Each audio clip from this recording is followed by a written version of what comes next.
Huli na to. Huling mensahe ko para sa'yo. Gusto ko lang magpasalamat sa'yo. Salamat sa oras na nilaan mo para sa akin. Palagi kong maaalala yung mga oras at araw na magkasama tayong dalawa.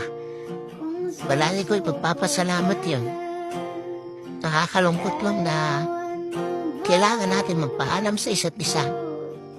Pero tandaan mo, yung pagmamahal ko para sa'yo, palagi nandito.